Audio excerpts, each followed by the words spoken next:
Hey guys, what's up? Yesterday I went to this little hot dog stand called Flo's, and I believe it's in Arundel um, or Cape Nuttic.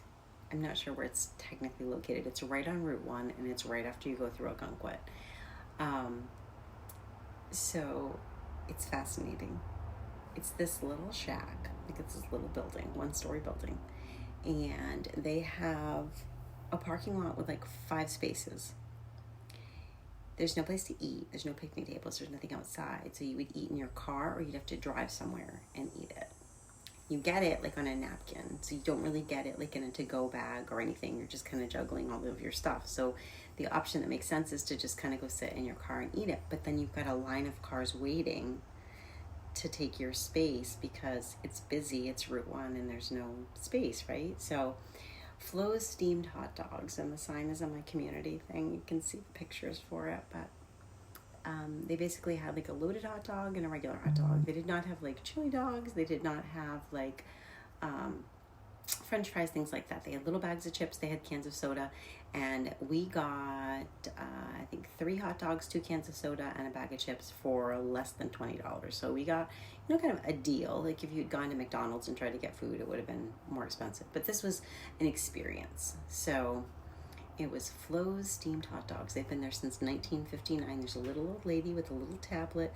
I mean, a little, literally paper tablet, not a electronic tablet, but like a little paper. And she's writing down like 2 dogs and whatever. And they've got their own secret recipe relish. And you basically get you get a steamed natural casing hot dog with whatever you want on it for toppings in a split top New England style bun. Everything is steamed. You get it in a napkin. The napkin sticks to the hot dog. It's a traditional like New England thing. You will feel like it's 1975 again. And the hot dogs, so we do grass-fed Nathan's beef hot dogs when we do them, and we do them in the air fryer, so they kind of steam up and they're juicy and they're hot. And then we do like a gluten-free roll, or we'll chop them up and put them in like baked beans or whatever. So we get really good hot dogs.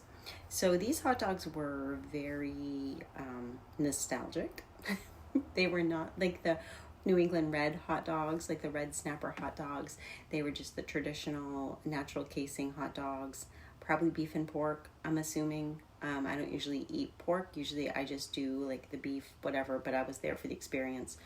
So we got the hot dogs and we, talked to the little old lady, and we got the hot dog, and then we picked it up at the little pickup window and they read our number, and then we went and got our food, and we pretty much just ate it in the car because it was pretty quick eat and it was slowing down at that point because they were getting ready to close within the next half hour. So yeah, they're only open like 4 days a week. There's always a line. People come up from everywhere. I saw reviews when I got home last night, reviews that people come up from Georgia and Florida and whatever, and they do summer in Maine, and they always make sure that they stop there as many times as they can while they're here. And I'm like, okay. If you were to walk into a gas station and get that hot dog and walk out and hand it to me in the car, I would have been like, ooh. But there was this whole experience around it, and so you felt like it was something. So anyway, here's my point. This little restaurant with their old-fashioned sign has created something in people, has stirred this nostalgia. I would be fascinated to give people like different hot dogs from different places, like, and just sit down at a table and here's your hot dog stands, which one came from Flo's, which one came from Irving gas station, and which one came from whatever. It would be fascinating to me because yes, the relish was homemade, but I didn't detect it was good relish. It was really good relish. I like relish anyway, and I buy a lot of different kinds of relish, but I wouldn't have had that as like the end all relish. But it wasn't expensive, but you did wait in line for it thinking it was going to be something big, and it was kind of, I'm fascinated by advertising, and I do a lot of reading advertising books, business books, things like that.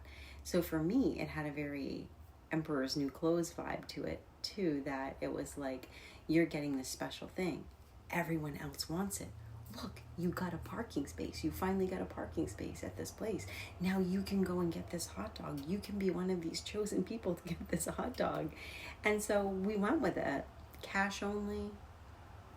I mean, like, everything about it was so classically New England, and so it's, you know, it's on Route 1, it's on the coast. I can't even imagine what they pay for taxes on this little piece of property, but just, it was a landmark.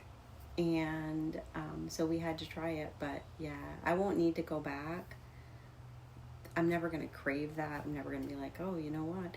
I mean, I've had hot dogs from like street vendors that were better than that. I certainly make ones at home that I feel are better than that. So I don't think I would have to do it again. I've also eaten at Nathan's and gotten like the chili cheese dogs from Nathan's, and those are pretty incredible. I think there's one in somewhere near the Berkshires. I remember stopping in one, or Connecticut, or I don't know. Anyway, so that was my experience yesterday with my, you know, is it that the food is good or that everyone just knows about it and you kind of don't want to be left out of this trend that everyone, you know, everyone's going to this place and it looks so popular, and why is that? So anyway, that was my day yesterday. I love you guys. I hope you have a great day. I'll talk to you later. Love you.